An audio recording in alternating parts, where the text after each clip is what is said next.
Unit 4 ionic solid के बारे में हम बात करते हैं। वैसे तो ये टॉपिक पढ़ा दिया गया है आपको क्लास में, लेकिन जिन लोगों ने मिस किया है रेगुलर क्लास ऑफलाइन मोड में, उनके लिए मैंने ये तैयार किया है। मैंने इसी प्रेजेंटेशन के थ्रू क्लास में पढ़ाया है, ठीक है। तो जिन लोगों ने ऑलरेडी अटेंड किया है उनके लिए थोड़ा सा एक लर्निंग हो जाएगा, और बाकी लोगों के लिए जो मिस किया उन्होंने, उसको हम यहाँ डिस्कस कर लेते हैं। तो शुरुआत करते हैं सबसे पहले लेक्चर की। Ionic bond. आयोनिक बॉन्ड जो है वो, जैसा कि आप समझते हैं, एक मेटल होगा, दूसरा नॉन मेटल होगा, उनके बीच में जो है केटायन एनायन की इंटरेक्शन से आयोनिक बॉन्ड फॉर्मेशन होता है, ठीक है। सोडियम क्लोराइड उसका एक सबसे सिंपल एग्जांपल है। लेकिन जब हम इसको बात कर रहे हैं स्ट्रक्चर के फॉर्म में, क्रिस्टल स्ट्रक्चर के फॉर्म में, तो ये सिर्फ एक सोडियम और एक क्लोराइड आयन तक सीमित नहीं होता, ये और आगे फर्दर ऐड होता है, ठीक है। जैसा आप इस स्ट्रक्चर में देख पा रहे हो, अगर आप कोवेलेंट बॉन्ड की बात करते हो तो कोवेलेंट बॉन्ड तो ठीक है, एक इलेक्ट्रॉन हो गया, एक न्यूक्लियर चार्ज हो गया। सिमिलरली दूसरे हाइड्रोजन एटम में भी यही होगा, इनके फॉर्मेशन से हो गया आप हाइड्रोजन मॉलिक्यूल, कोई भी चार्ज नहीं होगा, नेट चार्ज 0 होगा। लेकिन अगर हम सोडियम क्लोराइड का एग्जाम्पल लें, सोडियम से इलेक्ट्रॉन रिलीज हुआ, सोडियम प्लस होना, क्लोरीन से इलेक्ट्रॉन निकला, सॉरी ऐड हुआ, ये माइनस हुआ, दोनों को कंबाइन किया NaCl बना, तो +1 -1 +1 -1 +1 -1, अपोजिट चार्ज देखो एक दूसरे से अट्रैक्ट कर रहे हैं। ये माइनस है, इसके इस तरफ प्लस है, इसके इस तरफ प्लस है, इसके इस तरफ प्लस है, इसके इस तरफ प्लस है, ठीक ना। वैसे ये प्लस है तो इसके यहाँ माइनस है, यहाँ माइनस है, यहाँ माइनस है, यहाँ माइनस है। ये होता है आयोनिक स्ट्रक्चर का फॉर्मेशन। नेट चार्ज अभी भी इस केस में भी 0 होगा। तो कुछ इस तरह से अरेंजमेंट होके आता है। जब 3D स्ट्रक्चर हम बनाते हैं सोडियम क्लोराइड का, तो ये कुछ इस तरह से कई सारे मॉलिक्यूल NaCl के ऐड होते हैं, तो ये इस तरह से एक स्ट्रक्चर फॉर्म करते हैं। Space lattice. अगर एटम को एक पॉइंट मान लिया जाए, ठीक है, अगर एटम एक पॉइंट है तो ये सारे पॉइंट, मतलब सारे एटम एक अरेंजमेंट को बनाते हैं। अगर ये अरेंजमेंट एक लीनियर तरह से बना है तो मतलब 1 डायमेंशनल है। अगर ये 2 तरीके से बना जा रहा है, मतलब एक आपका x डायरेक्शन में, दूसरा आपका y डायरेक्शन में, तो ये कुछ आपका 2D स्ट्रक्चर कराएगा। सिमिलरली आप 3D भी बना सकते हो, तो वो पॉइंट कहलाता है आपका स्पेस लेटाइस। Unit cell. देखो ये वीडियो थोड़ा सा फास्ट में बना रहा हूँ क्योंकि ये ऑलरेडी कंटेंट पढ़ा चुका हूँ मैं, ठीक है। आप लोगों ने कहा था नोट्स देने के लिए, इसलिए मैं इसको थोड़ा सा और बेटर बन दे रहा हूँ कि ताकि आपको वॉइस और कंटेंट दोनों साथ में मिले, ठीक है। इसलिए थोड़ा सा फास्ट में चल रहा हूँ। Unit cell. देखिए यूनिट सेल जो है वो smallest unit which is required in crystal. जैसे आप दीवार बना रहे हो, ठीक है, दीवार बनाते समय जो ईंट हम यूज करते हैं वो आपका यूनिट सेल है। एक ईंट, दूसरी ईंट, तीसरी ईंट, चौथी ईंट, पांचवी ईंट, ऐसे करके आपको दीवार बनती है। सिमिलरली यूनिट सेल में भी यही होता है। यूनिट सेल, आपने एक यूनिट सेल लगाया, उसके ऊपर दूसरा यूनिट सेल लगाया, उसके ऊपर अगला यूनिट सेल लगाया, फिर यहाँ यूनिट सेल लगाया, यहाँ यूनिट सेल लगाया, ये पूरा मिलके एक क्रिस्टल बनाएंगे, ठीक है। तो the basic repeating unit is called unit cell. कुछ प्रॉपर्टीज हैं, कैरेक्टरिस्टिक प्रॉपर्टी आयनिक कंपाउंड की, वो देख लेते हैं। Melting point, boiling point. Melting point, boiling point obviously ज्यादा होगा क्योंकि स्ट्रॉन्ग अट्रैक्शन होगा पॉजिटिव नेगेटिव चार्ज के बीच में। Factor affecting. देखिए क्वेश्चंस कैसे आते हैं एग्जाम में, ठीक है, ये बहुत इंपॉर्टेंट है क्योंकि कई बार क्या होता है कि आपको जो क्वेश्चन आते हैं एग्जाम में उसको आप समझते नहीं हो, और उसमें जो चीज पूछा है वो छोड़ के बाकी सब लिखते हो, ठीक है। तो ये क्वेश्चन का फॉर्म है। टू द पॉइंट आंसर देना होता है शॉर्ट आंसर के समय। क्वेश्चन है NaCl and BO have similar internuclear distance 2.81 for NaCl and BaO के लिए 2.7 है, but the former has a melting point 800 degree while the latter melts at 191 degree Celsius. Reason simple है, sodium chloride के ऊपर एक positive एक negative charge है, ठीक है, लेकिन बेरियम के पास +2 और -2 है। जितने ज्यादा प्लस, जितने ज्यादा माइनस, अट्रैक्शन उतना ही क्लोजर होगा। अट्रैक्शन जितना क्लोजर होगा आपको ज्यादा टेम्परेचर लगेगा मेल्ट करने के लिए। रीजन बिल्कुल यही है। टू द पॉइंट आंसर, ठीक है। हार्डनेस ऑफ कोर्स होता है चूंकि दो अपोजिट चार्ज है, अट्रैक्शन स्ट्रांग है, तो हार्डनेस होगी ही होगी। एक एग्जांपल के साथ यहाँ मेंशन किया हुआ है, इसको आप देख लीजिए, ठीक है। बिल्कुल ये एग्जांपल ही जो हमने पीछे डिस्कस किया है बिल्कुल वैसा ही है। ब्रिटलनेस होगा क्योंकि अपोजिट चार्ज है, ठीक है, तो ये जो है ऑब्वियसली ब्रिटल शो करेंगे। क्लीवेज, आगे आपको पता ही है कि क्लीवेज प्रॉपर्टी होती है मेटल की, ठीक है। बहुत शार्प एज होते हैं जिनके, क्यों होते हैं ये आगे हम बता रहे हैं।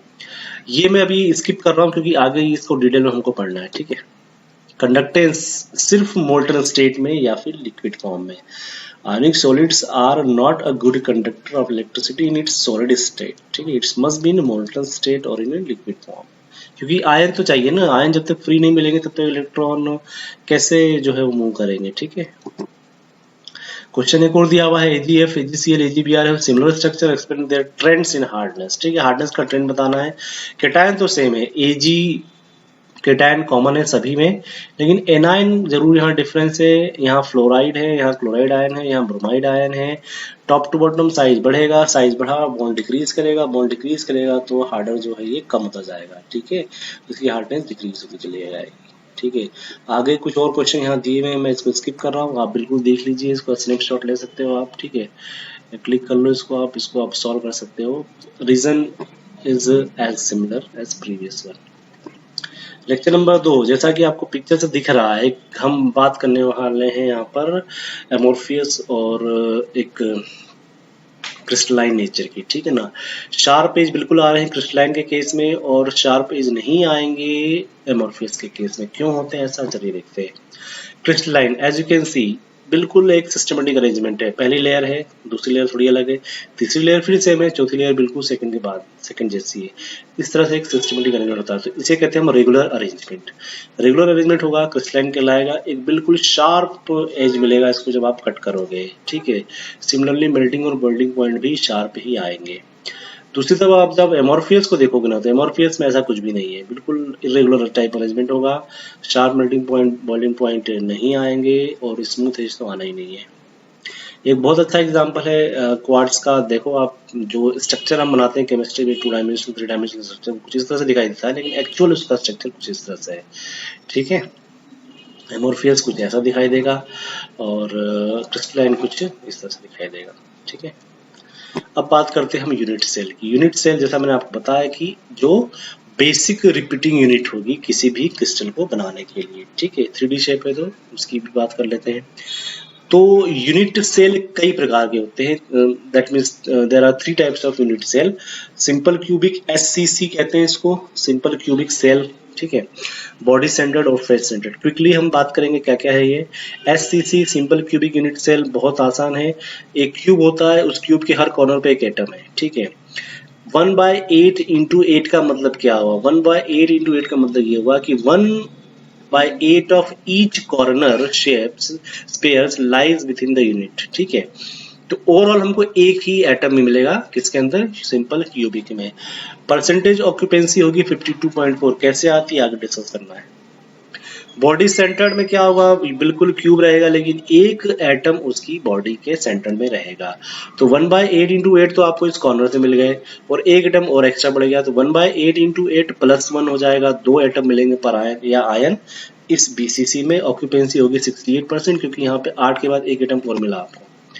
FCC में हर फेस पर एक एटम और एक्स्ट्रा मिलेगा, 1/8 तो रहेंगे ही रहेंगे, लेकिन हर फेस टोटल 6 फेस होते हैं। लेकिन अब आपको यहाँ ध्यान ये रखना है, देखिए यहाँ लिखा है 1/8 इंटू 8, ये तो आपको समझ में आ रहा है, ये तो कंट्रीब्यूशन हो गया आपका कॉर्नर का, लेकिन जो फेस है ना, फेस का हाफ कंट्रीब्यूशन होगा। क्यों, क्योंकि इस क्यूब के ऊपर एक दूसरा क्यूब भी आप रखोगे, तो ये आधा हिस्सा तो है वो इस क्यूब में रहेगा और आधा हिस्सा उस दूसरे वाले क्यूब में रहेगा, इसलिए इसका हाफ काउंट करते हैं हम। तो हाफ इंटू 6, टोटल 6 हैं, तो टोटल यहाँ से मिलेंगे आपको 3 और एक मिलेगा आपको कॉर्नर का, तो मतलब बन गया आपके 4। ऑक्यूपेंसी हुई 74%। ये आपका एक ब्रीफ है जो अभी हम लोगों ने तीनों स्लाइड में डिस्कस किया उसके बारे में। चलिए अब बात करते हैं रिलेशन की। रिलेशन क्या होता है R और H के बीच में, ये मैंने आपको बताना चाहूँगा यहाँ पर कि ये आपके सिलेबस में हो सकता है कहीं मेंशन ना हो, लेकिन जो सिलेबस में मेंशन किया हुआ है, मैं आपको एक बार वापस सिलेबस की तरफ ले चलता हूँ, जस्ट होल्ड, या ये देखिए रेडियस रेशियो इफेक्ट दिख रहा है यहाँ पर, radius ratio effect and coordination number, elimination of radius rule, latticed effect, semiconductor. अब ये सब अगर आपको पढ़ना है ना, तो आपको ये सब थोड़ा बहुत आना चाहिए जो हम अभी पढ़ रहे हैं, ठीक है। सिलेबस तो नहीं दिया लेकिन ये आपको पढ़ना पड़ेगा। ओके, सो ये बात हो गई थी यहाँ तक। रिलेशनशिप की बात करते हैं। देखिए रिलेशनशिप में ऐसा कुछ भी नहीं है, आपको आर और ए के बीच का रिलेशनशिप निकालना है, पाइथागोरस थ्योरम यूज करना है, ठीक है। ये सिलेबस का हिस्सा नहीं है इसलिए मैं इसको क्विकली बताते जाता हूँ। मान लीजिए फेस सेंटर्ड है, तो फेस सेंटर्ड का एक एटम तो कॉर्नर का मिला, दूसरा आइटम इस कॉर्नर का मिला और एक इस फेस का हो गया, ठीक है। ऐसा सब फेस में होंगे ऑब्वियसली, तो हम एक से निकाल लेते हैं। तो अब देखिए यहाँ पे 4r क्यों आया। देखिए 4r रीजन आने का कारण क्या है कि इस एटम कॉर्नर एटम का जो हाफ पोर्शन है वो r है, इस कॉर्नर का हाफ पोर्शन r है, और इस सेंटर वाले का तो 2r होगा ना, क्योंकि तो पूरा ले रहे हैं हम, इसका हाफ ले रहे हैं, इसका हाफ ले रहे हैं, इसलिए आ रही है। तो टोटल क्या हो गया 4r, ठीक है। दो एज हो जाएगी आपकी, एक इस तरफ से एक हो जाएगी एक इस तरफ से। इस तरह से ये पाइथागोरस थ्योरम के फॉर्मूले से ये आपको निकल आएगा रिलेशनशिप एफसीसी के लिए। वैसे ही आप बीसीसी के लिए भी निकाल सकते हो, सेम वही पैटर्न है। वैसे ही आप एससी के लिए निकालोगे, एससीसी के लिए। ये आपका फाइनल कैलकुलेशन है। डी को आप r/2 भी मेंशन कर सकते हो। अगर रेडियस के फॉर्म में आ जाए ना तो इसको r/2 लिखोगे तो r = 2a हो जाएगा ये, ठीक है। अदरवाइज डी तो ठीक है, डायमीटर तो आप बताइए। चलिए अब बात करते हैं कि ऑक्यूपेंसी जो बात हो रही थी ना, पैकिंग एफिशिएंसी 52, 68 और 74 कैसे आई, वो यहाँ देखते हैं। एससीसी की बात अगर हम करें तो एससीसी ये आपका बना हुआ है। इसमें फॉर्मूला है volume of particle in a cell upon volume of unit cell.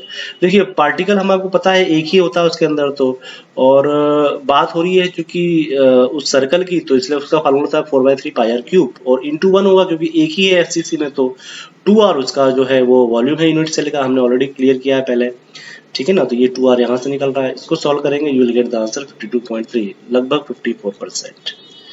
FCC पे आ जाओ, एफसीसी में भी वही होगा क्योंकि यहाँ 4 एटम होते हैं तो यहाँ 4 से मल्टीप्लाई करना पड़ेगा।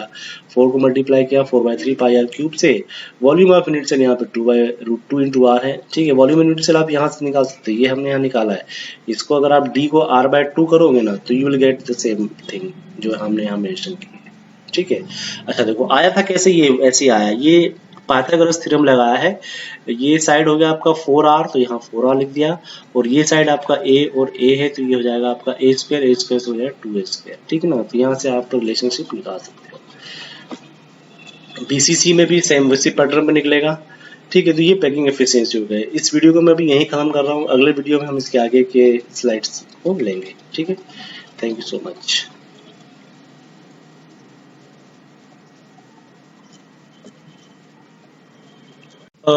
ये फिगर अगर आप देख रहे हो तो इसमें आप देखिए कि ये जो फ्रूट सेलर, इसने जो मैंगो है उनको किस तरह से सिस्टमेटिकली अरेंज किया है, ये चीज शो करती है कि मैक्सिमम यूटिलाइजेशन ऑफ स्पेस कैसे किया जा सकता है, ठीक है। सिमेट्रिकल ऑर्डर में सब कुछ सेट किया हुआ है, तो यहाँ पर स्पेस का सबसे ज़्यादा यूज़ किया गया है, ठीक है। और इसी को हम आगे डिस्कस करने वाले हैं कि ये है क्या एक्चुअली में। देखिए close packed structure of solid, इसमें क्या हम बात करते हैं, इसमें हम बात करते हैं कि जो एक एटम है वो अपने नियर बाय सराउंडिंग कितने एटम से जुड़ा हुआ है, वो उसका कोऑर्डिनेशन नंबर होता है। तो number of nearest neighbour is called its coordination number. Example लेते हैं, जैसा कि आप देख पा रहे हैं एग्जाम्पल में कि ये जो है वो क्लोज पैकिंग ऑफ स्पेयर, ये ए वन डायमेंशन, ठीक है। वन डायमेंशन का मतलब ये कि अगर मैं बात करूं इस एटम की, तो इस एटम के कोऑर्डिनेशन नंबर कितने होंगे 2, क्योंकि ये एक इस तरफ है और एक इस तरफ है, ठीक है ना। तो ये लीनियर है इसलिए हम इसको वन डायमेंशनल कहते हैं। बात करते हैं 2D की। 2D में 2 एग्जांपल आते हैं, एक होता है स्क्वायर क्लोज पैकिंग, दूसरा होता है हेक्सागोनल क्लोज पैकिंग। होता है इसमें अंतर कुछ भी नहीं है, सिर्फ अरेंजमेंट का अंतर है। जैसे कि आप देख सकते हैं स्क्वायर क्लोज पैकिंग में अरेंजमेंट किस तरह से रहेगा, एक के बाद एक के बाद एक के बाद एक डायरेक्शन रहता है ना, 2 डायमेंशनल है ये। अब अगर आप सेंटर में डॉट लगाएं सभी के, इसके सेंटर में डॉट लगाए, इसके सेंटर में डॉट लगाए, इसके सेंटर में डॉट लगाए, यहाँ डॉट लगाए, यहाँ डॉट लगाए, यहाँ डॉट लगाए, यहाँ डॉट लगाए, यहाँ डॉट लगाया, so what you will get a square, okay, that is what is called square close packing. Similarly अगर आप इसका देखें तो यहाँ अरेंजमेंट थोड़ा सा अलग है। यहाँ पे 4 एटम, फिर 3 एटम, फिर 4 एटम, फिर 3 एटम, फिर 4 एटम, इस तरह से इसमें, दैट मीन्स पहला, थर्ड, फिफ्थ रो ये रिपीट होता है, सेकंड, फोर्थ, सिक्स ये रो रिपीट होता है। यहाँ पे भी वही बात है, अगर आप यहाँ सेंटर पर डॉट लगा दें, एक सेंटर पर डॉट यहाँ लगा दें, यहाँ लगा दें, यहाँ पर लगा दें, तो आपको यहाँ पे एक हेक्सागोनल मिलता है, इसलिए से हम कहते हैं हेक्सागोनल क्लोज पैकिंग। ठीक है, अब यहाँ ध्यान देने वाली बात ये है कि देखिए जब लास्ट में हमने क्या लिखा, hexagonal close packing there are some unoccupied space, जिसे हम कहते हैं वॉइड्स। ये देखो हेक्सागोनल क्लोज पैकिंग में ये जो स्पेस है ना, ये जो व्हाइट व्हाइट दिख रहा है, ये अनऑक्यूपाइड होता है और ये कहलाता है ट्राइगोनल। ये ट्राइगोनल शेप का है, इसलिए इसको हम कहते हैं ट्राइगोनल वॉइड्स। ठीक है, क्लोज पैकिंग जो है वो अभी हमने डिस्कस कर लिया। इसको एक वीडियो के थ्रू मैं आपको बताना चाहता हूँ, तो थोड़ा सा आपको क्लियर होगा कि कैसे होता है। Let me show that video. Okay, तो ये वीडियो है, देखिए हेक्सागोनल क्लोज पैकिंग का। इसमें आप देख सकते हैं कि किस तरीके से जो है इसका अरेंजमेंट किया हुआ है। ठीक है, इस अरेंजमेंट में आपको वही जो मैंने आपसे बात की थी कि अगर 1 डायमेंशन है तो किस तरह से अरेंजमेंट होता है। ठीक है, 2 डायमेंशन है तो किस तरह से, ये देखिए 1 डायमेंशन का अरेंजमेंट किस तरह से होगा, तो यहाँ पे कोऑर्डिनेशन में क्या होगा। ठीक है, फिर 2 डायमेंशन में क्या हो रहा है, देखिए इस तरह से यहाँ पे एटम आ रहे हैं, फिर इस तरह से अगला जो रो है वो ऐड होगी, तो ये इस तरह से इसका 2D स्ट्रक्चर जो है ये सब इसके फॉर्मेट है। ठीक है, यहाँ देखिए ये हेक्सागोनल की बात कर रहा था मैं, ये दिख रहा है डॉट, सारा डॉट यहाँ मिक्स हो रहा है। This is what the hexagonal close packing जिसकी हम बात कर रहे थे। ठीक है, और ये जो है ये कहलाते हैं आपके वाइड्स। ये जो स्पेस जो खाली बचा है वो क्या है, वाइड है। ये वाइड कहलाता है, ये जो अभी निकल के आया बाहर, that is called wide, the unoccupied space. ठीक है, अब हम बात करते हैं जैसे इसमें 3D कैसे बनेगा। अभी तो हमने 2D की बात की, तो 3D में देखिए ये एक लेयर है। ठीक है, ये इसके ऊपर दूसरी लेयर आ रही है। ठीक है, ये 3 डायमेंशनल व्यू है, सेकेंड लेयर आ रही है। अब सेकेंड लेयर के बाद इसके ऊपर थर्ड लेयर भी आएगी। ये कुछ इस तरह से होगा, इस तरह से ये एक के बाद एक के बाद एक के बाद जो है ये लेयर बनती जाएगी। अब देखिए इसमें किस तरीके से ये 1 2 3 का आपको दिख रहा है और एक चौथा आइटम जो है वो उस तरफ दिखाई देगा आपको। ठीक है, तो ये टेट्राहेड्रल वॉइड कहलाता है। ये चौथे एटम की वजह से इसको हम क्या कहते हैं, टेट्राहेड्रल वॉइड। ये 3D में मिलेगा।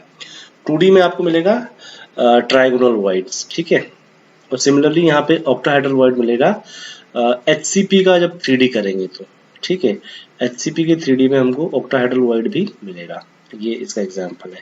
तो ये लेयर को हम कहते हैं इसको, जैसे ये A लेयर है, ये B लेयर है, फिर ये A लेयर है, फिर इसके ऊपर एक और लेयर आएगी B लेयर है।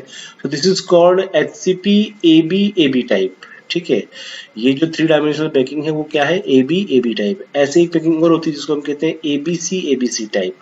ठीक है, वो हम आगे देखते हैं। इसमें कोऑर्डिनेशन नंबर, ये देखिए आगे जब हम बात करें, ये देखिए 1 2 3 4 इसके 5 6 7 और 8, तो टोटल 8 कोऑर्डिनेशन नंबर होते हैं। ये सॉरी 12 होंगे इसमें, 8, ये 4 4 4 तीनों डायरेक्शन में। So the number that determine the number of particles in close packing, ये होंगे टोटल आपके 12। ठीक है, ये इस तरीके से 12 होते हैं इसमें। ये एटम जो है 4 एटम इस तरफ हैं, 4 एटम इस तरफ हैं। लेकिन ये मैं बात कर रहा हूँ किसकी, 3D की। ठीक है ना, 2D में नहीं आप पता कर पाओगे इसे कोऑर्डिनेशन नंबर इस तरीके से। ठीक है, तो अब इस तरीके से जो है हमको ये वीडियो जो मुझे आप बताना था, इसको मैं क्लोज कर देता हूँ, इसकी जरूरत है नहीं अब। चलिए बैक टू द स्लाइड। तो ये जो हम बात कर रहे थे आपसे कि हेक्सागोनल क्लोज पैकिंग जो है वो AB टाइप होगी। ठीक है, लेकिन ये कब होना है, 3D प्रोजेक्शन की बात होगी तभी। ठीक है, कोऑर्डिनेशन नंबर 12 मैंने आपको बता ही दिया कि 4 4 एटम तीनों साइड से आते हैं, तो इस तरह से ये टोटल क्या होते हैं, 12 हो जाते हैं। ठीक है, if face centred cubic close packing का एक एग्जांपल FCC में भी होता है, ये ABC टाइप होता है। ठीक है ना, इसमें भी कोऑर्डिनेशन नंबर क्या होता है, 12 होता है।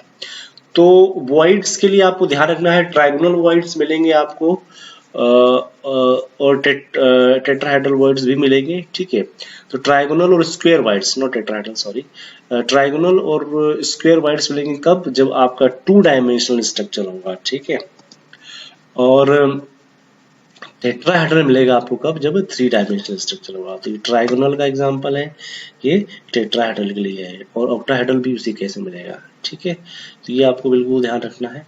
और अब यहाँ पे देखिए जो आपके सिलेबस में दिया है कि केटायन और एनायन का रेशियो। केटायन और एनायन का रेशियो ही तय करता है कि कितना कोऑर्डिनेशन नंबर होगा और कैसे होगा। ठीक है, ये वही चीजें जो हमने बताया था भी आपको, टेट्राहेड्रल का कोऑर्डिनेशन नंबर 4 होगा, ऑक्टाहेड्रल का कोऑर्डिनेशन नंबर 6 होगा। ठीक है, ये वॉइड्स कैसे निकाले जाते हैं स्पेस टेट्राहेड्रॉन का और ऑक्टाहेड्रॉन का। ठीक है, स्ट्रक्चर भी वैसे बन के आता है। कोऑर्डिनेशन नंबर की डिपेंडेंसी अगर हम देखें तो कोऑर्डिनेशन नंबर जो है वो प्रेशर को अगर हम इंक्रीज करेंगे तो कोऑर्डिनेशन नंबर इंक्रीज करेगा, और टेम्परेचर के साथ कोऑर्डिनेशन नंबर क्या होता है, डिक्रीज करता है। सीधी सी बात है, टेम्परेचर अगर आप बढ़ाते हैं तो क्या होगा, जो एटम है नियर बाय वो दूर चले जाएंगे तो हम तो कोऑर्डिनेशन नंबर उसको कहते हैं ना, जो नियरेस्ट पॉसिबल जो नेबरिंग एटम होते हैं। तो टेम्परेचर बढ़ाने पे डिक्रीज करता है कोऑर्डिनेशन नंबर, और प्रेशर को जो है प्रेशर से इंक्रीज होता है कोऑर्डिनेशन नंबर। ठीक है, एग्जांपल है coordination number of NaCl is 66 and CH3 is 88। अगला lecture, polling method for the calculation of ionic radius. देखिए, आयनिक रेडियस को कैलकुलेट करने के लिए पॉलिंग ने स्केल दिया है, और ये R प्लस और R माइनस का जो रूल है, जिसको हम कहते हैं रेडियस रेशियो रूल, इसको समझने के लिए इसका जानना बहुत जरूरी है। ये वैल्यूज आप याद तो कर नहीं पाएंगे, ठीक है, और याद करने की जरूरत भी नहीं है, लेकिन हाँ एक बेसिक अंडरस्टैंडिंग ये होनी चाहिए कि केटायन है तो उसका जो आयनिक रेडियाई है वो ऑब्वियसली कम होगा, एनायन का आयनिक रेडियाई ज्यादा होगा। As you can see in this, lithium plus का 0.60 है और फ्लोराइड आयन का 1.36 है। टॉप टू बॉटम में बढ़ता जाएगा, फ्लोराइड से आयोडीन पे आएंगे तो बढ़ रहा है, टॉप टू बॉटम यहाँ भी जो है वो बढ़ रहा है। ये एक जनरल ट्रेंड है, ये आपको पता होगा। अब ये इसका कैलकुलेशन किस पे डिपेंड करता है, तो हालांकि आपके सिलेबस में मैथमेटिकल कैलकुलेशन दिया हुआ नहीं है, फिर भी हम थोड़ा सा डिस्कस कर लेते हैं। तो देखिए, आर आयन दैट मीन्स ये केटायन एनायन कुछ भी हो सकता है, is inversely proportional to Z effective. Effective nuclear charge आप लोगों ने पढ़ा हुआ है, स्लेटर रूल से निकालते हैं स्क्रीनिंग कांस्टेंट और इफेक्टिव न्यूक्लियर चार्ज, वो हम लोगों ने ऑलरेडी डिस्कस कर लिया है स्लेटर रूल में। तो वही चीज है यहाँ पे, जेड माइनस है, जेड आपका क्या है, चार्ज है, चाहे आप केटायन लेंगे तो केटायन का चार्ज, एनायन लेंगे तो एनायन का चार्ज, और एस जो है वो स्क्रीनिंग कांस्टेंट है, स्लेटर रूल से निकाला जाता है। ठीक है, सी कांस्टेंट के लिए लिखा हुआ है। तो इस तरह से जब आप इसको सॉल्व करेंगे तो you will get the values of, like ये यहाँ लिखा है तो 6.5 और 4.5। तो इस तरीके से जब आप इसको सॉल्व करेंगे तो आपको 6.451 जो है वो एक वैल्यू मिल जाएगी। ठीक है, तो यहाँ से देखिए सोडियम आयन का 0.95 आया रेडियाई, और फ्लोराइड आयन का जो आया है वो कितना आया, 1.36। ठीक है, सॉल्यूशन कैलकुलेट करने से आ जाएगा। हालांकि ये आपके सिलेबस में नहीं है, फिर भी हमको पता होना चाहिए। तो रेडियस रेशियो की बात करें हम, तो ये R प्लस और R माइनस का रेशियो होता है। आपके पास मान लीजिए जिंक +2 है, दैट मींस केटायन है, और S-2 एनायन है, तो उसकी वैल्यूज को जब आप पुट करते हैं तो आपको वो जो फिगर आता है, जो भी मैथमेटिकल फिगर आता है, वो एक स्केल के अंदर सेट किया जाता है, और उस स्केल के आधार पे हम बात करते हैं कि वो हेक्सागोनल होगा या प्लेनर होगा या ट्राइगोनल होगा, कैसा। ठीक है, वो ये है। फॉर एग्जाम्पल देखिए, बेरिलियम का, सोडियम का, सीएस का एग्जाम्पल है। बेरिलियम के केस में कोऑर्डिनेशन नंबर 4 है, 6 है। ये कोऑर्डिनेशन नंबर आए कैसे, तो आने के लिए ये फॉर्मूला है। यहाँ से शुरू करते हैं सबसे बॉटम से, 0.155 से 225 के बीच में अगर वैल्यू आती है किसकी, R प्लस और R माइनस के रेशियो की, तो कोऑर्डिनेशन नंबर 3 कहलाएगा। ट्राइंगुलर होगा, ये बोरॉन ऑक्साइड इसका एग्जाम्पल है। इससे नीचे आ रहा है तो फिर लीनियर होगा, मतलब उसका कोऑर्डिनेशन नंबर कितना होगा, 2 होगा। ठीक है, 0.225 से 0.414 के बीच की वैल्यू है तो 4 टेट्राहेड्रल। इसके बाद 6, अगर 732 तक है तो 6, 732 से 1 अगर वैल्यू तक जाती है तो वो 8, जिसको हम कहते हैं ऑक्टा क्यूबिक कॉर्नर, ClCl में होता है ये। और अगर उसके बाद है, मतलब 1 से ऊपर है अगर, तो फिर ये आता है आपका 12, CCP और SCP सारे मेटल्स में होता है। ठीक है, तो ये इंपॉर्टेंट है, ये बहुत इंपॉर्टेंट टेबल है, ध्यान रखिएगा। ये वही उसी चीज को हमने एक्सटेंड किया है कि वैल्यूज को स्केल कहीं पे थोड़ा बहुत तो माइनर अंतर आ सकता है, मैं नहीं कह रहा हूँ एग्जैक्टली ये होगा, माइनर अंतर आ सकता है, लेकिन समवॉट आपको यही चीजें मिलेगी। ठीक है, तो अब बात करते हैं लिमिटेशन की। लिमिटेशन क्या हो क्या क्या है, देखिए पहला लिमिटेशन तो ये है कि जब हम ये आपको दिया हुआ है एक केटायन, ठीक है, जो कि 3 एनायन के आसपास से घिरा हुआ है। अब अगर साइज ऑफ केटायन इंक्रीज कर दे हम, ठीक है ना, if the size of the cation increases, तब क्या होगा, then anion will no longer be touching each other, ठीक है, एनायन जो है वो एक दूसरे को टच, अभी देखो ये एनायन एक दूसरे को टच कर रहे हैं, लेकिन जैसे ये प्लस केटायन को बढ़ाया आपने, देखो ये एनायन दूर हो गया ना इससे, अब ये इसको टच नहीं कर रहा है। फिर क्या होगा, इसको एडजस्ट करने के लिए क्या करेंगे, ओवरलैप करेंगे, और ओवरलैप इस तरह से करेंगे कि ये जो ट्राइगोनल था ना वो कन्वर्ट हो जाएगा किसके अंदर, ट्राइगोनल जो कन्वर्ट हो जाएगा टेट्राहेड्रल में, ठीक है ना। तो इस तरह से ये क्या करता है, this leads to tetrahedral arrangement. दूसरा लिमिटेशन देखते हैं, अगर मेरे पास ऑक्टाहेड्रल वॉइड है, ठीक है, this is example of octahedral void का। So in case of octahedral arrangement, if the size of the cation decreases, अब केटायन का साइज अगर मैं डिक्रीज कर दूं तो ये हो सकता है, अगर इंक्रीज कर दूं तो ये हो सकता है। क्या फर्क पड़ेगा, अगर केटायन का साइज डिक्रीज कर दिया तो जो रेडियस रेशियो है वो भी क्या हो जाएगा, डिक्रीज हो जाएगा। तो जो अरेंजमेंट अभी आपका देखो यहाँ पे R प्लस और R माइनस कम हो जाएगा किससे, 4.414 से, और यहाँ पे ये बढ़ जाएगा उससे। तो ऑब्वियसली ऑक्टाहेड्रल से कन्वर्ट हो गया किसके अंदर, टेट्राहेड्रल में और बॉडी सेंटर्ड में, ठीक है ना। तो ये एक लिमिटेशन और भी है केटायन के साइज को अगर हम चेंज करते हैं तो, इन case of octahedral void. Efficacy of radius ratio on coordination number, ये एक सिंपल स्लाइड है, आपको पता होना चाहिए। देख सकते हो आप कि आर केटायन आर एनायन का आइडियल कंडीशन कब होगा, जब ये बड़ा होगा उससे, बराबर में भी स्टेबल होगा, लेकिन अगर ये छोटा हुआ, अगर ये लेस देन हुआ, तब ये अनस्टेबल कहलाएगा, ठीक है। लिमिटेशंस अगर हम बात करें कि लिमिटेशन क्या क्या है, तो लिमिटेशन ऑब्वियसली अगर हम देखें तो एक एग्जांपल से आपको समझ में आ जाएगा कि radius ratio for AGI is 0.52, ये है जो कि इंडिकेट कर रहा है कि इसका कोऑर्डिनेशन नंबर 6 होना चाहिए, लेकिन ये एक्चुअल में होता है 4 है, ठीक है ना। तो ये इसकी एक लिमिटेशन है जो हमने भी अर्लियर डिस्कस किया है कि इस तरीके से एफिकेसी से इसकी बॉन्डिंग में फर्क पड़ता है, ठीक है। चलिए नेक्स्ट बढ़ते हैं। मैंने कहा था वीडियो थोड़ा सा मैं जल्दी बनाऊंगा क्योंकि ऑब्वियसली ये सारी चीज़ें ऑलरेडी हो चुकी है क्लास में, so I am not going to discuss in much detail. Lattice energy, lattice energy क्या होती है, अभी हमने जो क्रिस्टल लेटाइस बनाया था, ठीक है ना, so it is defined as the energy release when 1 mole of an ionic crystal is formed, ठीक है। 1 मोल आयोनिक क्रिस्टल बनता है 1 मोल ऑफ गैसियस पॉजिटिव और 1 मोल ऑफ गैसियस आयन से, ठीक है। ये बिल्कुल इंपॉर्टेंट पॉइंट है, ध्यान रखिएगा कि अगर आपको आयोनिक क्रिस्टल बनाना है तो 1 mole of gaseous positive and 1 mole of gaseous negative ion, मतलब कंडीशन मस्ट बी गैसियस, ठीक है। तो वहां से आपको बनेगा आपका क्या, लेटाइस, और उसकी जो एनर्जी रिलीज होगी वो कहलाएगी लेटाइस एनर्जी, ठीक है। लेटाइस एनर्जी में क्या क्या चीजें आ सकती हैं, क्या क्या चीजें होती है, तो ऑब्वियसली लेटाइस एनर्जी है तो आयोनिक रेडियाई का रोल बहुत बड़ा होगा, चार्ज का रोल होगा ही होगा, ठीक है ना। तो ये 2 एग्जांपल दिए हुए हैं यहाँ पे, ये सब मैंने ऑलरेडी डिस्कस किया हुआ, इससे मैं ज़्यादा डिटेल में नहीं जा रहा हूँ इसमें, ठीक है। इलेक्ट्रोस्टैटिक फोर्स, ठीक है, आप अगर बात कर रहे हो Z प्लस और Z माइनस की, जो कि Z प्लस और Z माइनस क्या है, केटायन और एनायन, ठीक है ना, और उनको आपने एक आर्क डिस्टेंस अलग किया हुआ, तो उनके बीच में जो फोर्स लगेगा उसको हम इस तरीके से निकालते हैं, ठीक है। ये एक फार्मूला है, देखिए मैं फिर बता रहा हूँ ये सिलेबस में नहीं है, फिर भी पता होना चाहिए, थोड़ा सा आप ध्यान रखो इसको कि अट्रैक्शन के लिए और रिपल्शन के लिए एक नाम बताया जाता है लेटाइस एनर्जी में। रिपल्शन को हम बोलते हैं बॉर्न रिपल्शन, ये मेंशन किया हुआ है फिगर में, और अट्रैक्शन को बोलते हैं हम कूलम अट्रैक्शन, ठीक है ना। ये आपको पता होना चाहिए। Z1 Z2 की वैल्यू, E की वैल्यू कॉमन होती है, R पता होता है, इससे आप निकाल सकते हो, ठीक है। ये NaCl के 1 डायमेंशन को कैलकुलेट करने का फार्मूला है, मैं थोड़ा सा यहाँ पे आपको क्विकली बता दे रहा हूँ। देखो ये सोडियम रखा है यहाँ पे सेंटर में, इसके पास में क्लोराइन बड़ा वाला, इसके पास में एक और क्लोरीन बड़ा वाला, फिर इसके पास में सोडियम छोटा, इसके बाद क्लोरीन बड़ा, यहाँ से 0 से शुरू करो, इसके पास की डिस्टेंस हुई R0, नेक्स्ट की हो जाएगी 2R0, अगले की हो जाएगी 3R0, पीछे तरफ आओगे तो नेगेटिव चला जाएगा, ठीक है। ये इसलिए हमने इसको कहा बंडी क्योंकि ये लीनियर अरेंजमेंट में है। तो ये एक फार्मूला होता है E स्क्वायर, ये 4 पाई है, इसमें गलती से लिखा हुआ है 4 पाई एप्सिलॉन 0 R ठीक है। तो ये पहले के लिए, फिर दूसरे के लिए जाओगे तो ये हो जाएगा आपका 2r0, तीसरे के लिए जाओगे तो आपका 3r0, 4r0, 5r0, ऐसे ये बढ़ता जाएगा।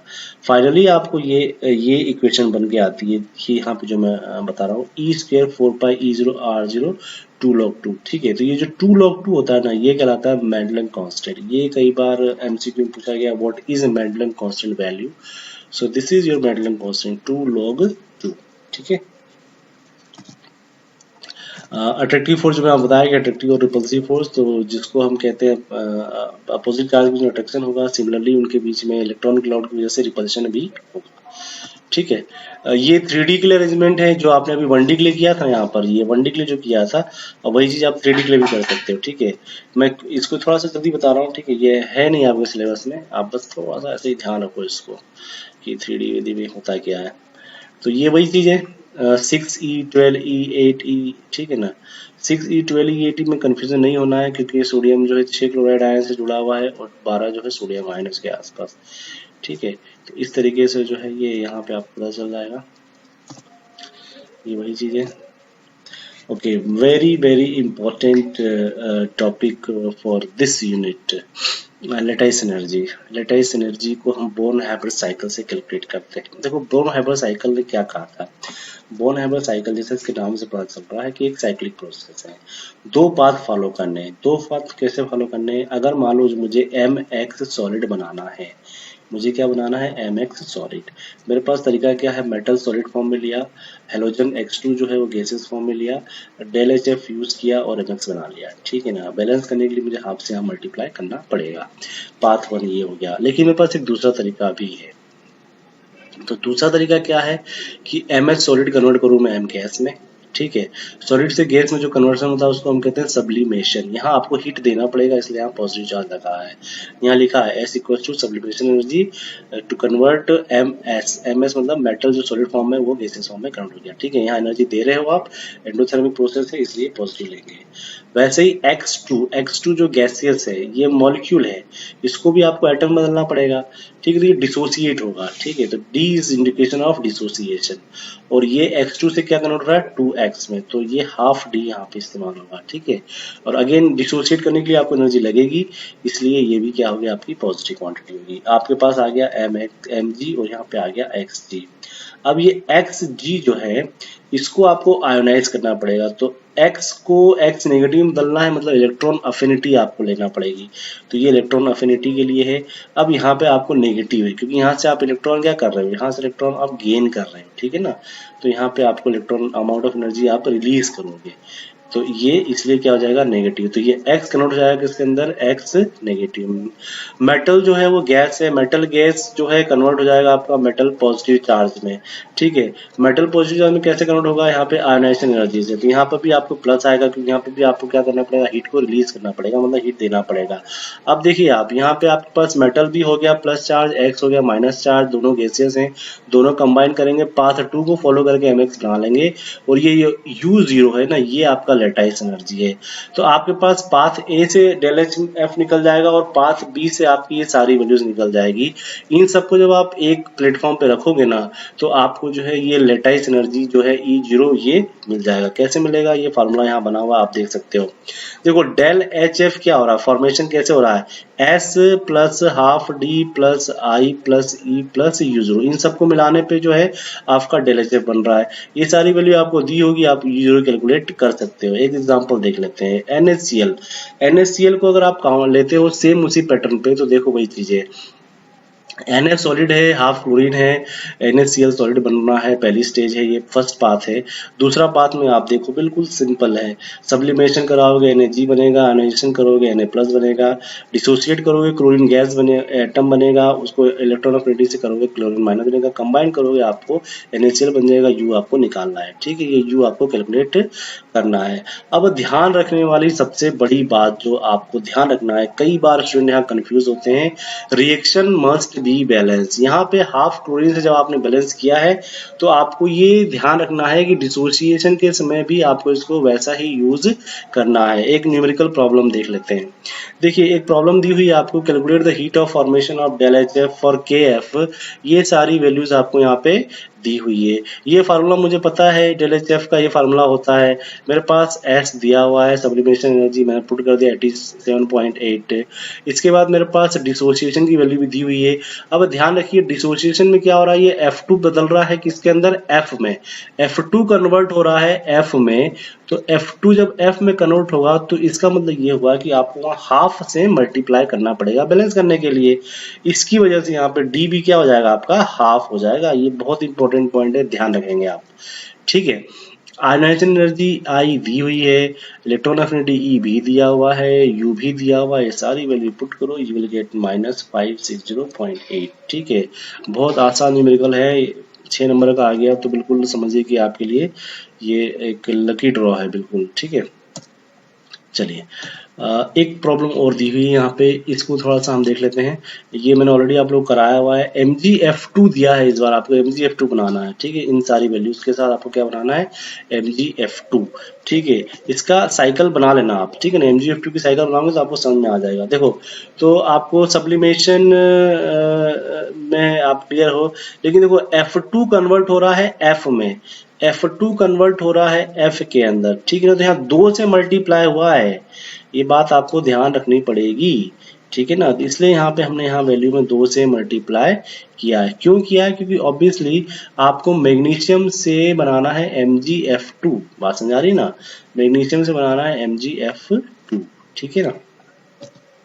तो ये सबसे बड़ी गलती यहाँ पे जो स्टूडेंट करते हैं वो ये वाली है कि ये जो F2 से 2F बना है वो, और ये 2F से जो है एक इलेक्ट्रॉन, 2 इलेक्ट्रॉन निकलेंगे, यहाँ पे 2 इलेक्ट्रॉन निकलेंगे तो यहाँ से 2F गैस बनेगा, ठीक ना। तो ये रिएक्शन बैलेंस करना बहुत जरूरी है कैलकुलेशन को सही लाने के लिए। यहाँ पे सबसे बड़ा कंफ्यूजन होता है स्टूडेंट्स में, ठीक है। ये न्यूमेरिकल मैंने सॉल्व करवा दिया आपको क्लास में। ये प्रॉब्लम है, आप खुद करेंगे इसको, ठीक है। मैं आगे बढ़ रहा हूँ। ये NaCl पे बेस्ड है, मेरे ख्याल से बहुत सिंपल है ये, तो हो जाएगा, ये कोई बड़ी बात नहीं इसके अंदर, ठीक है। ये यहाँ पे दिया है इसका सोल्यूशन। एक प्रॉब्लम ये भी है, U दिया है, D दिया है, E दिया है, I0 दिया है, और ये क्या बनाना है आपको, नियॉन मोनोक्लोराइड। नियॉन मोनोक्लोराइड कैसे लिखोगे आप इसको, NeCl2, ठीक है। ये यहाँ दिया है इसका सोल्यूशन, ठीक है। ये आप देख लो नियॉन मोनोक्लोराइड के लिए, ठीक है। तो ये बिल्कुल फेवरेबल नहीं है, क्योंकि यहाँ वैल्यू क्या आ रही है, पॉजिटिव आ रही है। कई बार क्वेश्चन भी पूछा जाता है कि indicate whether this hypothetical solid is favoured और नॉट, ठीक है ना, क्या ये सही है या ऐसे ही है। तो डेल एच एफ की वैल्यू अगर पॉजिटिव आ जाए तो समझना कि ये सही नहीं है। अभी तक देखो आप, डेल एच एफ यहाँ भी नेगेटिव आया था, बन सकता है, NaCl बन सकता है, कोई दिक्कत नहीं। यहाँ देखो नेगेटिव आया था, ये भी बन सकता है, कोई दिक्कत नहीं। लेकिन यहाँ पॉजिटिव आ गया ना, पॉजिटिव आने का मतलब ये है कि ये NaCl मैंने गलत दिखा ना, NaCl नहीं है, ये NeCl है ये, ठीक है। नियॉन मोनोक्लोराइड है, ठीक है। ये सही कर लेना आप लोग, ओके। ये कुछ क्वेश्चंस हैं, ये आप लोग खुद को करने हैं। Barium sulphate is insoluble in water, melting point of BaO is high, noble gases do not form ionic halide and KCl2 is not formed। ये सारे बेस्ड हैं आपके हैबर साइकिल पे, बोन हैबर साइकिल पे। थोड़ा बहुत दिमाग लगाओ, बन जाएगा। चलिए अब फैक्टर्स बात करते हैं, क्या क्या फैक्टर अफेक्ट करते हैं लेटाइस एनर्जी को।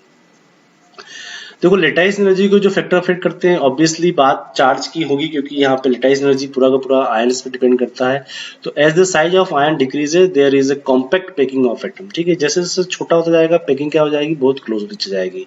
इसलिए आपको हाई लेटाइस एनर्जी मिलेगी, चाहिए उसको ब्रेक करने के लिए। तो LiF contains high lattice energy, क्योंकि उसका साइज दोनों का छोटा है। Charge of ion, charge of ion जैसे जैसे इंक्रीज करेगा, अट्रैक्शन क्या करेगा, हाई अट्रैक्शन होगा उनके बीच में, स्टेबिलिटी को इंक्रीज करेगा। तो ये अगर हम बात करें कि लेटाइस एनर्जी किसमें ज्यादा लगने वाली है, तो Al2O3 में ज्यादा लगेगी, क्योंकि यहाँ पे एल्यूमिनियम +3 है, Mg+2 है और Na क्या है, +1 है। बॉन्ड कैरेक्टर ऑफकोर्स एक रोल प्ले करता है।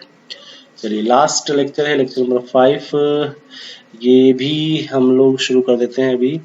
अब यहाँ देखिए, जो मैंने आपसे वो स्किप किया था ना, हाइड्रेशन एनर्जी वाला कॉन्सेप्ट, वो यहाँ पे आएगा। देखिए वाटर मॉलिक्यूल को जब आप ब्रेक करते हो, ठीक है, वाटर मॉलिक्यूल ब्रेक किया H प्लस और O में नेगेटिव, O नेगेटिव में हो गया ब्रेक, ठीक है ना, OH माइनस में ब्रेक हो गया वो। Na भी जो आपका NaCl भी हो, Na प्लस और Cl माइनस है। यहाँ पे एक चीज आपको जो बहुत ध्यान देनी है वो है आपकी हाइड्रेशन एनर्जी। हाइड्रेशन एनर्जी क्या होती है? देखो हाइड्रेशन एनर्जी और हाइड्रोलिसिस दो अलग अलग टर्म है। जब आप कहते हो कि ये जो सोडियम क्लोराइड है या कोई भी सॉल्ट है, इसके आसपास वाटर आके जमा हो जाए, मतलब इसको ट्रैप कर ले वाटर को, ठीक है ना, तो ये हाइड्रेशन ऑफ दिस सॉल्ट कहलाता है। For example copper sulphate into 5H2 होता है, CuSO4.5H2O। ये इसका मतलब क्या हुआ? कॉपर सल्फेट जब वाटर के साथ रिएक्ट करेगा ना, यहाँ पे copper sulphate plus 5H2O will give you CuSO4 into 5H2O, ठीक है ना। तो CuSO4 5H2 दे रहे हो तो ये हाइड्रेशन ऑफ कॉपर सल्फेट हुआ, ना कि हाइड्रोलिसिस कॉपर सल्फेट हुआ। लेकिन हाँ, अगर आपने NaCl के साथ वाटर मिलाया ना तो वहां पे NaOH और HCl बन जाएगा, वो हाइड्रोलिसिस कहलाएगा। तो हाइड्रेशन मतलब ट्रैप करना उस कंपाउंड को वाटर के साथ में। तो ये आपका सोलिबिलिटी को भी तय करता है। हाइड्रेशन एनर्जी अगर ज्यादा है लेटाइस एनर्जी से तो ऑब्वियसली सॉल्युबल होगा, और अगर कम है तो ये इनसॉल्युबल होगा, ठीक है। ये बहुत सिंपल तरीका है समझने का। कुछ फैक्टर्स हैं हाइड्रोजन एनर्जी के लिए, देख लेते हैं। साइज ऑफ आयन, जाहिर सी बात है कि जितना आयन का साइज डिक्रीज करेगा उतना ही हाइड्रोजन एनर्जी इंक्रीज होगी और वो सॉल्युबल होगा, ठीक है। छोटे आयन है जल्दी डिसॉल्व हो जाएंगे, ठीक है। इसके बाद चार्ज ऑफ आयन, वही चीजें जो हमने अभी बात की थी। डाइलेक्ट्रिक कांस्टेंट, इसको रहने दीजिए, ये डाइलेक्ट्रिक कांस्टेंट का अलग फैक्टर है। तो ये कुछ एग्जांपल हैं, जैसे नेचर ऑफ सॉल्वेंट की बात कर रहे हैं, तो नेचर ऑफ सॉल्वेंट का मतलब ये हुआ कि जो dielectric constant of solvent increases solubility. Dielectric constant का मतलब ये हो गया कि जो it is a tendency to attract solute particle by solvent known as DEC, dielectric constant. DEC increases force of attraction between ion and decreases so solvent with high DEC is responsible for solubility। जितना ज्यादा high DEC होगा उतना ज्यादा उसकी solubility होगी। Water की सबसे ज्यादा होती है, ठीक है ना। तो कुछ नॉन पोलर सॉल्वेंट भी होते हैं जो डिसॉल्व नहीं होते हैं, जैसे नॉन लाइक बेंजीन हो गया, ईथर हो गया, क्लोरोफॉर्म हो गया, ये आयनाइज नहीं होते हैं क्योंकि ये आयनिक कंपाउंड नहीं होते हैं। देखो यहाँ लिखा भी है DEC of water is very high 81, इसलिए इसको हम बोलते हैं universal solvent, is the best solvent for ionic compound. तो हाइड्रोजन पेरोक्साइड का भी होता है इससे ज्यादा 92 than water, but it is not used as a solvent for ionic compound because it undergoes decomposition. Yes, very important point, ठीक है ना। वाटर को हम यूनिवर्सल सॉल्वेंट की तरह इस्तेमाल करते हैं क्योंकि ये डिकम्पोज नहीं होता है। DEC तो H2O2 का वाटर से भी ज्यादा है, लेकिन it can not be use as a universal solvent और solvent because of its oxidizing property, ये आसानी से डिकम्पोज हो जाता है, ठीक है। साइज ऑफ आयन यहाँ पे हमने डिस्कस कर ही लिया है। तो ये देखिए सॉल्विटी ऑफ आयनिक कंपाउंड की कैसे अफेक्ट कर रहा है। तो the solubility will decreases with increase of cation size. Cation का साइज जैसे जैसे इंक्रीज डिक्रीज होगा, सॉलिबिलिटी जो है वो डिक्रीज हो जाएगी, ठीक है ना, अगर कैटायन का साइज हम इंक्रीज करते हैं तो, ठीक है, ऑब्वियसली होना है। ये कुछ और एग्जाम्पल दिए हुए हैं, जैसे कि इन case of compound cunning small anion, अगर छोटे एनायन हो तो क्या होगा, तो solubility of the fluorides of alkali metal increases as the size of cation increases, ठीक है। सारे फ्लोराइड कॉमन है, ठीक है ना, लेकिन अगर ये बड़ा है, CS ऑब्वियसली बड़ा होता है RB से छोटा, K उससे छोटा, so the solubility of the fluoride of alkali metal increases as the size of cation increases। पहला तो ये हो गया। सेकेंड ग्रुप की अगर हम बात करें कार्बोनेट के केस में, तो यहाँ पे भी आपका वही चीज है, जितने एनाइन का साइज यहाँ पे देखोगे तो एनाइन का साइज ज्यादा है, ठीक है ना, पर यहाँ पे एनाइन जो है इनकी सॉल्युबिलिटी कम होती है यहाँ पे, ठीक है। तो ये कुछ फैक्टर्स हैं, ये इनको आप और पढ़ लेना, ठीक है। बहुत कॉमन सी चीजें हैं, सब यहाँ मैंने मेंशन किया हुआ है, तो बहुत ज़्यादा इसको डिटेल में नहीं बता रहा हूँ, ठीक है। तो ये दिया हुआ यहाँ पे आयनिक charge of anion, charge of cation से क्या फर्क पड़ रहा है। तो आप देख सकते हो कि जितना चार्ज कम होगा उतनी सॉल्युबिलिटी ज़्यादा होगी, ये बहुत कॉमन चीज़ है, ठीक है ना। चार्ज बढ़ रहा है तो उसकी सॉल्युबिलिटी कम होती चली जाएगी, ओके। फजान रूल भी आपके सिलेबस में दिया हुआ है, ठीक है। फजान रूल जो होता है वो पोलराइजेशन ऑफ एनायन के लिए होता है, ठीक है। क्योंकि जैसे हम बात करें कि अट्रैक्शन जो होता है, जो आपने एक हार्डनेस वाला एक क्वेश्चन सॉल्व किया था पीछे, large anion are more polarizable than small anion, ठीक है, ये फजान रूल कहता है। सो तो पोलराइजेशन का मतलब ये होता है कि इन्फ्लुएंस होना, ठीक है ना। एनायन अगर नेगेटिवली चार्ज है, इलेक्ट्रॉन क्लाउड होगा, तो वो कितना केटायन को इन्फ्लुएंस करेगा, तो जितना ज्यादा इन्फ्लुएंस कर पाएगा उतना ज्यादा पोलरिटी वो बढ़ा देगा, ठीक है। कम करेगा पोलरिटी को। तो polarization of anion increases covalent character, ठीक है, इन द मॉलिक्यूल। बात समझ आ गई। देखो पोलराइजेशन का मतलब यही हुआ कि मेरे पास अगर आयोडीन है तो आयोडीन का साइज बड़ा होता है, ठीक है ना। आयोडीन का साइज क्या होता है, बड़ा होता है, तो इसका इलेक्ट्रॉन क्लाउड ज्यादा होगा। Ag का साइज तो कॉमन हो गया, ब्रोमीन का उससे छोटा होता है, Cl का उससे छोटा, फ्लोरीन का तो बहुत ही कम होता है। तो उस हिसाब से polarization of anion increases covalent character को इंक्रीज करता है, क्योंकि जाहिर सी बात है इलेक्ट्रॉन क्लाउड बढ़ा तो कोवैलेंसी बढ़ाएगा वो, ठीक है ना। और इसकी वजह से सॉलिडिटी क्या होती है, डिक्रीज हो जाती है। सॉलिडिटी के लिए आयोनिक कैरेक्टर बनना जरूरी है, ठीक है ना। कोवैलेंट कैरेक्टर से तो डिक्रीज हो ही जाएगा। तो इस वजह से ये सॉलिडिटी का ऑर्डर होता है हैलाइड में, ये फजान रूल्स की वजह से होता है, ठीक है। ये यहाँ पे कुछ और एग्जांपल्स दिए हुए हैं, KCl, AgCl, NaCl और CuCl का, ये यहाँ से आपको पता चल जाएगा। डाइलेक्ट्रिक कांस्टेंट का हमने ऑलरेडी पढ़ ही लिया, तो इसको मैं वापस दोबारा मैं डिस्कस नहीं कर रहा हूँ। एक्स्ट्रास कुछ मैंने यहाँ पे जरूर डाले हैं, आपको ये मैं दिखा देता हूँ, आप लोग समझना। अगर आपको लगता है कुछ कंटेंट और एक्स्ट्रा पढ़ना है तो ये और कुछ चीज़ें मैंने इसके अंदर डाल दी है, ये आप लोग पढ़ सकते हो। अगर आपको नोट्स बनाने हैं तो ये आप बना भी सकते हो इसका नोट्स, ठीक है। ये यही चीज़ें हैं, ये ऑलरेडी हमने किया हुआ है, ठीक है ना। ये सब पहले उधर पढ़ा हुआ है, लेकिन थोड़ा और अगर डिटेल में आपको चाहिए तो ये यहाँ से मिल जाएगा, ठीक है। ये किस तरह से हेक्सागोनल क्रॉस पिकिंग होती है, 6 फोल्ड, और ये तो ये सारी चीज़ें आपको यहाँ से मिल जाएगा। टेट्राहेड्रल वॉइड्स क्या है, ऑक्टाहेड्रल हाउस क्या है, ठीक है। ये उधर भी पढ़ा ही हुआ था, लेकिन फिर भी मेटलिक सोडिक कोवैलेंट, ये सब चीज़ें यहाँ पे दी हुई है, ठीक है। कुछ एग्जांपल्स जो आपके सिलेबस में दिए हैं, सीजियम क्लोराइड मैंने वहाँ डिस्कस नहीं किए थे, ये आप यहाँ से पता चल जाएगा। जिंक ब्लेंड एक एग्जांपल है, ZnS जिसको हम कहते हैं, ठीक है। CF2 का एग्जांपल है।